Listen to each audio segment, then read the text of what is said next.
Good morning. It's Friday, the 20th of October, and this is Govindraj Ethiraj coming to you from Mumbai, India's financial capital.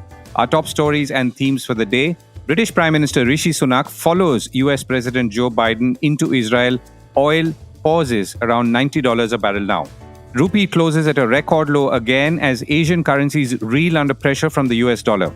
Google announces Pixel phone manufacture in India and small loans for businesses via GPay. India is seeing a consistent rise in self-employment levels. What does that mean?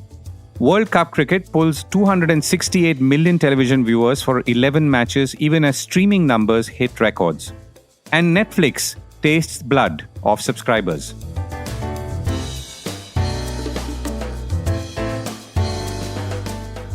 This is a core report with Govindraj Ethiraj.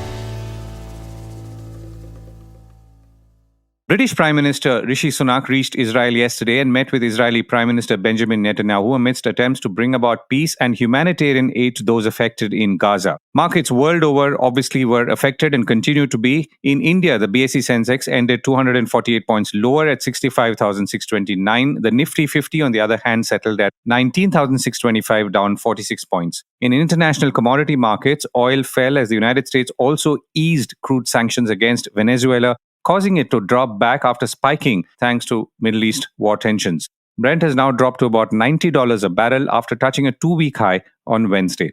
Oil, as we've been discussing here, has been volatile since the October 7th attack on Israel by terrorist group Hamas. Speaking of oil, the first signs of stress are showing in airline projections internationally, and this might affect Indian Airlines too very soon. The American Airlines Group has slashed its 2023 earnings expectations, hit by jet fuel prices that have climbed more than 26% since the start of the third quarter, as well as, interestingly, sagging demand, according to Bloomberg. Because most tickets are sold well in advance, there's usually a lag time of a few months before carriers can raise fares to begin recovering higher fuel costs. Every 10 cent per gallon increase in the price per year of fuel adds about $2 billion in costs for the US passenger and cargo airline industry, according to the Airlines for America group. Currencies continue to be under pressure across the region. First, the rupee. It ended at a record closing low of 83 rupees 28 paise against the US dollar on Monday.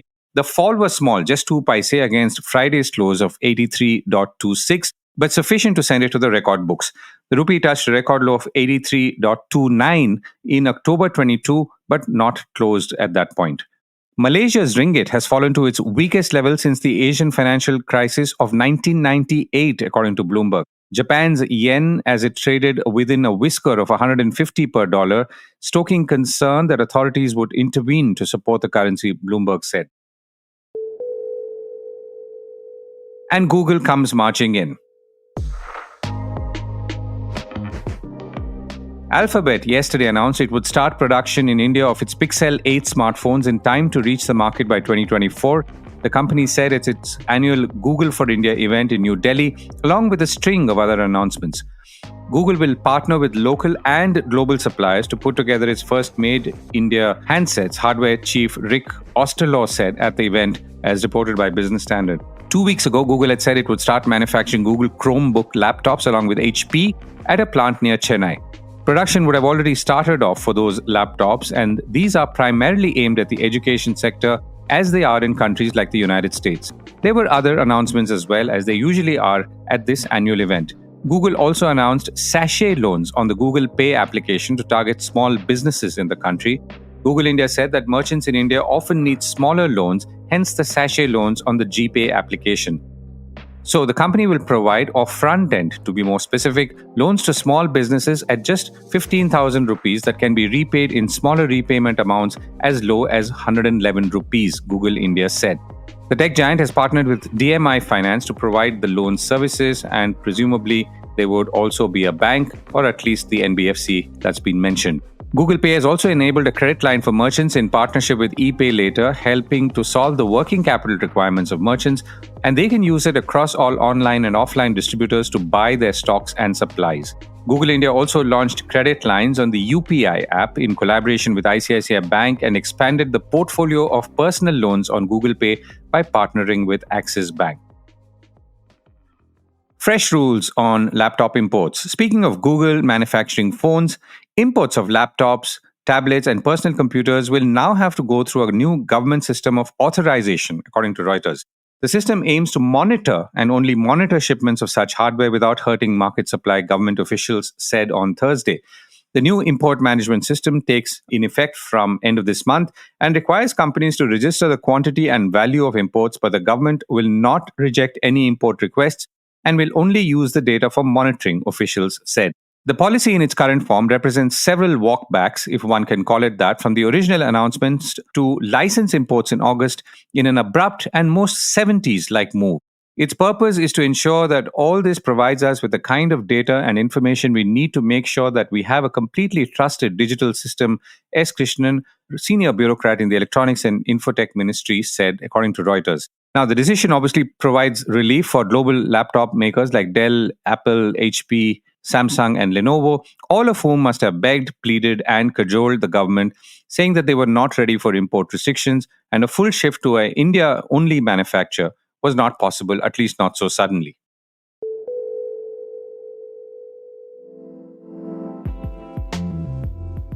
It's Kit Kat all the way.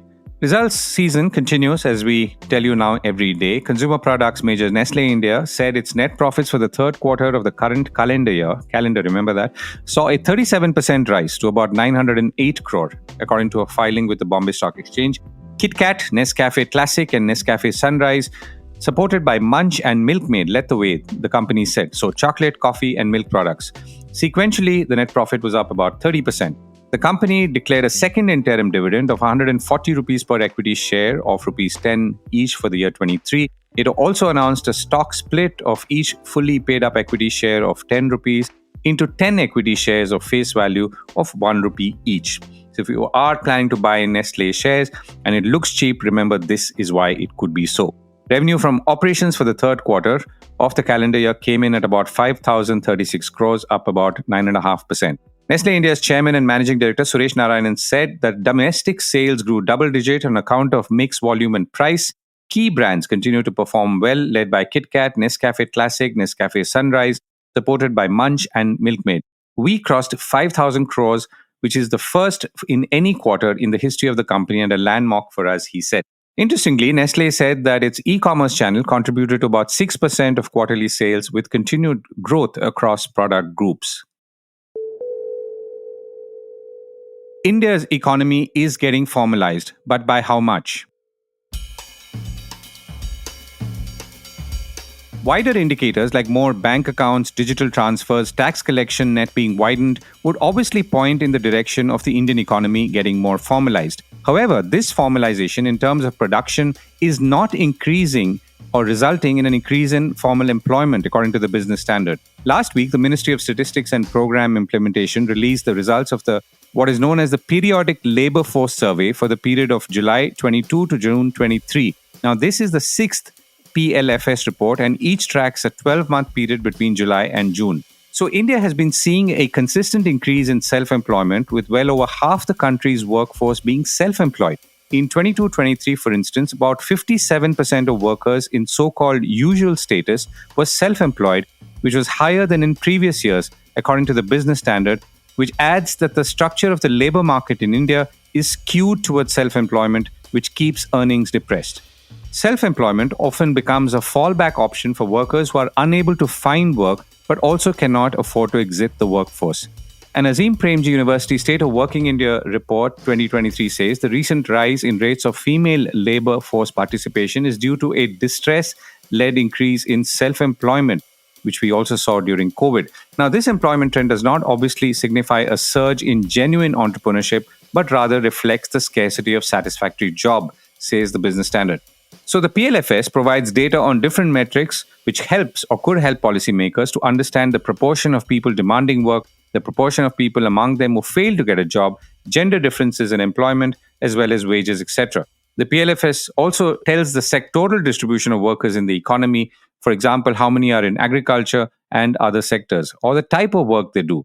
For example, casual labor, how many work for themselves, or how many have salaried employees or salaried jobs, and so on. I reached out to Ashok K Bhattacharya, Editorial Director of Business Standard, and I began by asking him how we should be looking at these PLFS numbers in an attempt to gauge the health of India's economy?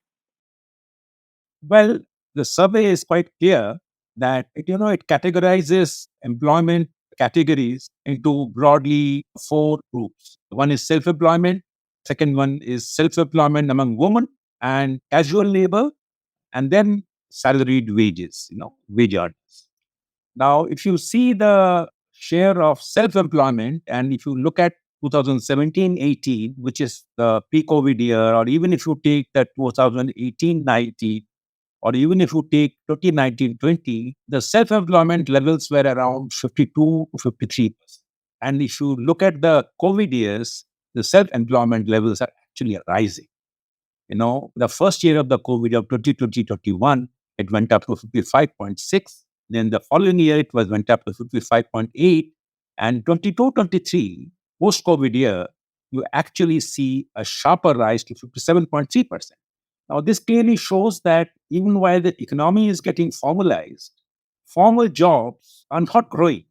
So this is certainly a cause for concern, because the same period you take the regular salaried wage earners, their share is actually dropping from around 23 or 24% the pre-COVID years to 21% in 2022-23, which is last year.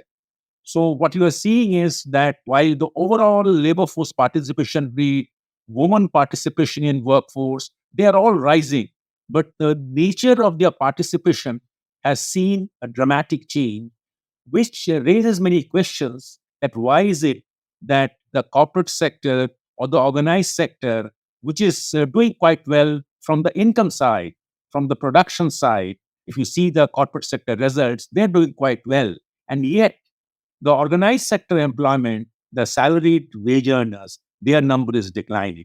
So this is the dichotomy, and this is also a reflection of how the organized sector probably has cut short and has reduced its employment levels, while probably it is also a reflection of the rise of the gig economy, where most jobs are not really regular wage earning jobs, but actually contractual jobs, which will be captured in self-employment categories, and it will not be captured in a wage earning category. So it's a clear sign that which direction the economy is moving as we come out of COVID. Right. And I'm sure the fact that the IT sector is also now shrinking, and the latest quarter numbers on total employment levels, which are obviously down, is going to contribute to this. But a slightly larger question, AKB, this shift between, let's say, people who are earlier showing up, at least in absolute numbers, in the organized sector, now shifting to the unorganized or self-employed sector, is that a bad thing? Well, it depends from which perspective you are seeing. If you are seeing it from the corporate sector, they are actually increasing their margins. So they are showing increased profit growth. They are paying higher taxes. But purely from the social security point of view, a self-employed person does not enjoy the kind of social security benefits that is available to a regular wage earner. So purely from a corporate sector point of view, this is clearly contributing to the growth. But from the employee, from the labor market point of view, unless there is a strong dose of social security benefits meant for the self-employed persons and the contract workers, I think it's a bad thing from a macroeconomic perspective. And would there be any estimate of what these numbers could be, in millions of people, let's say, who could have moved away from the organized sector to the self-employed category? If you look at labor force participation, say around 55% right now, which is the year that we're talking about last year. Now, 55%, and you say that out of 55% of your total workforce, which is around, let's say, 470 million people. So 55% would be really is a figure, and 22% is only the wage earners. 21%. So 21% of that 55% is what the number is. So one has to 21% of 235 million, roughly. Yeah, that's right. That's right. That would be the wage earners, and 57% of that 235 would be around self-employed. Right. What are the chances that people are declaring their status accurately, or the data is being collected and reported accurately? This data that we talked about, that the self-employment levels is 57%, is the data derived from what is called the usual status, which means that you are asked that in the last 1 year, where you employed and how were you employed, how many days in the year were you employed. So this is the data from usual status.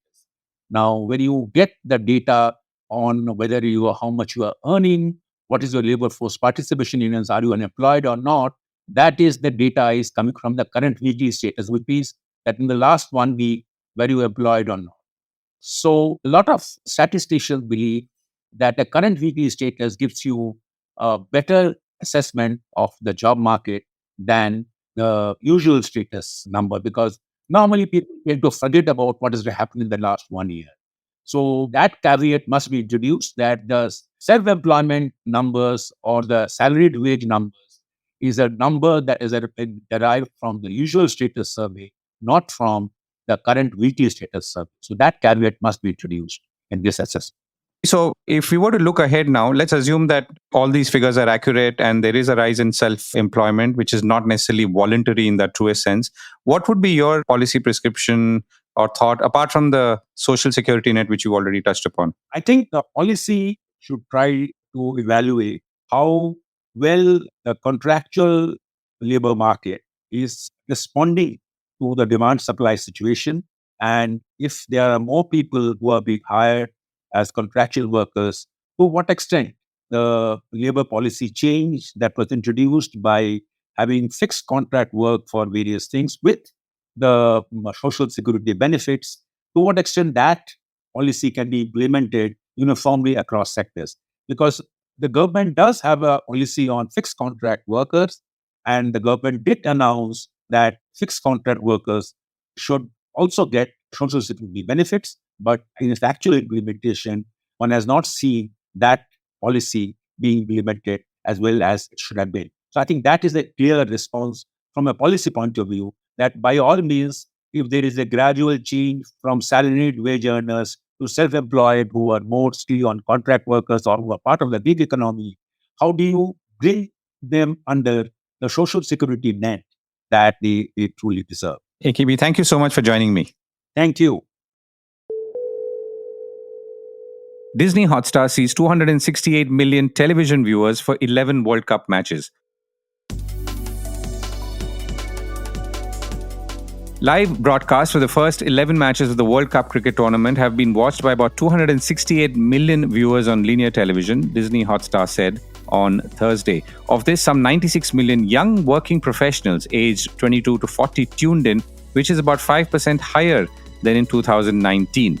The peak live concurrency for the tournament is 56 million viewers registered during the India versus Australia match in Chennai on October 8th, said the company. Earlier, Disney and Hotstar reported a historic concurrent viewership of 35 million viewers online during the ICC Men's Cricket World Cup 2023 match between India and Pakistan. This apparently is the highest peak concurrency number achieved across all formats of cricket. The Asia Cup 2023, which you may have caught earlier, garnered an overwhelming response from fans, said Disney, with 28 million viewers for the India versus Pakistan match and 21 million viewers for India versus Sri Lanka, according to Disney. So to now understand the numbers in context, I reached out to Sanjog Gupta, head of sports at Disney and Star, and I began by asking him how he was taking in these numbers.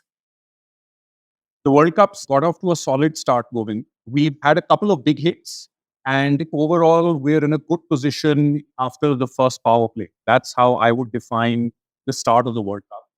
TV viewers, we are at about 260 million. That is the total number of viewers who have tuned in for the first 11 games. We are nearing 60 billion viewing minutes. That's the total watch time, and an indicator of how engaging the World Cup has been, which is a significant growth, almost a 22% growth over the last edition of the World Cup in 2019. The big hit there, as far as television is concerned, one that we did for six, is the popularity of the World Cup among premium audiences. So if you look at the segment of audiences in SEC, A, and B, the higher socioeconomic classes, we've seen growth of 40 and 24% respectively in the watch time for these SECs. That basically means that we are attracting higher premium audiences and keeping them engaged for longer in the first 11 matches of the World Cup compared to where we were in 2019. The big hit on the digital side is the concurrency number on the India-Pakistan game. We had 35 million concurrent users watching the World Cup at the same time during the India-Pakistan match, which set a world record for any sporting event on a digital platform. Right. So to come back to the roughly 60 billion minutes you talked about, so what does that tell us in terms of overall viewership and the way people are consuming content right now, at least in cricket, Sanjog? So what we are seeing are two things, Govind. One, the allure or stature of the World Cup is attracting a significant audience to come and tune in early. We've had two India matches till now. Remember, India plays 9 matches in the league stage and potentially a semi-final and a final going by the form that they're in, which means that this audience size will only grow as the tournament gains momentum. What we are also seeing in week 2 of the tournament, and I'm sure you were watching, two big upsets with Afghanistan beating England and Netherlands beating South Africa, which has thrown the tournament wide open. And we are seeing fluctuating fortunes for the top teams, Australia, England, South Africa. And that has created an added layer of interest in the non-India games. So the India games tend to be the ones that are most watched, and they continue to be. But it's the non-India games which are also driving growth because we are seeing the tournament being flung wide open on account of these two upsets and the momentum that the big teams are not being able to get. Would the takeaway also therefore be that people are watching television? I mean, the big question outside in is that the number of people who are watching television, as in linear television, through the classic Tata Sky and so on, or Tata Play as it's called today, would be reducing. So does this suggest that it's not changing, or is it's increasing? TV consumption is as robust as it has ever been, Govind, and that's what these numbers indicate. I think what has happened is fans have started accessing devices based on convenience, accessibility, and just their preference at that point of time. If I'm mobile and I don't have access to a big screen, I choose to engage on the mobile device because I don't have another option.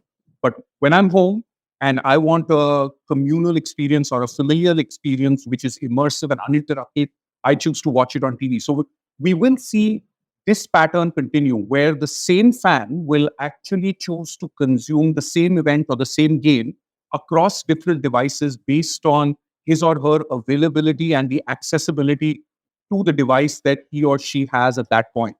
To cut a long story short, television is strong. It seems to be growing and it seems to be aggregating audiences at scale for an event of stature, which is what the World Cup is delivering. And we're seeing aggregation on the digital side as well. A comparable number, the peak concurrency on digital on the India-Pakistan game, which is the highest on digital for this tournament, was about 35 million. Now we have TV data for the first 11 games, which includes the India-Australia game, and the peak concurrency for the India-Australia game was about 60 million. So clearly, there is immense appetite to watch live cricket, which in some sense is this shared experience that all of us have as fans on the big screen, and also look at avenues to stay connected with the game on the mobile screen. Right. And I know it's still early days. How is all of this playing out from a monetization point of view, Sanjog? It's again been very strong. I think the combination of the stature of the World Cup, the interesting run up to the World Cup you had with the Asia Cup, which also saw record viewership, the festive season, and advertisers obviously wanting to spend big to acquire users or build brand saliency, has meant that we've signed up 27 sponsors across TV and digital. And I think at last count, more than 500 advertisers. The interesting thing is we are still seeing a lot of demand for inventory on the World Cup because a lot of advertisers have still not started their campaigns because Diwali is still some time away. So what we are now trying to figure out is how do we make the most of the demand that exists, which will obviously grow on the back of the viewership results that we've seen over the first couple of weeks and the momentum that has been built into the tournament. and maximize both value for advertisers as well as value for fans. Right. Sanjog, thank you so much for joining me. My pleasure, Govind. Thank you so much. Record numbers at the box office. India's biggest multiplex operator, PVR INOX, posted its highest ever quarterly profit as people returned to theatres to watch a series of Bollywood and Hollywood blockbusters. PVR INOX sold about 48 million movie tickets in the 3 months through September, a 64% jump on merged ticket sales. I'll explain what merged is in a moment as compared to a year ago.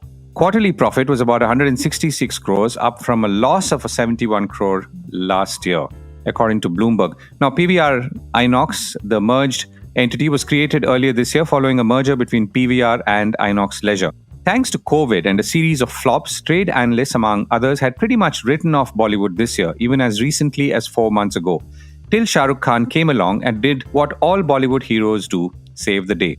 At least sometimes. Roughly 70% of Bollywood's revenue comes from theatrical or movie hall revenue, while 30% comes from the streaming giants, one of whom we will talk about in a moment. This quarter also saw the release of some of the best grossing Hindi movies of all times, including Jawan, starring Shah Rukh Khan, and Gadar 2. Hollywood contributed its bit with Oppenheimer and Barbie. Analysts are saying, including some the core has been speaking to, that such a strong run for the rest of the year is tough. But then, like in the movies, you never know when there is a twist in the tale.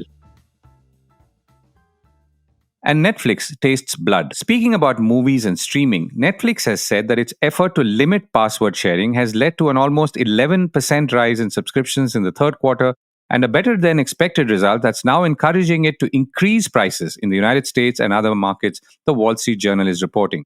The streaming giant added almost 8.8 million subscribers in the third quarter, with customer growth in every region, its largest quarterly customer gain since the second quarter of 2020, which, of course, as you know, times with COVID. It would, of course, be interesting to know how many of these subscribers have been forced to subscribe after being kicked off from the, family plan, and how many of them are new. Nevertheless, Netflix ended the quarter with 247 million paid subscribers, up 11% from a year earlier. So the company now wants to raise plans for its basic plan in the United States, which is no longer available to new customers, to about $12 from about $9.99, or rather $11.99 from $9.99, and up the cost of its premium plan to $22.99 from $19.99. So the question, of course, is, will India follow in terms of price hike? Let's see. Netflix has to contend with Reliance JioCinema in India, apart from all the other competitors like Amazon, Apple, and Disney, who it faces off in other countries as well. That's it from me then. Have a great weekend. Bye for now.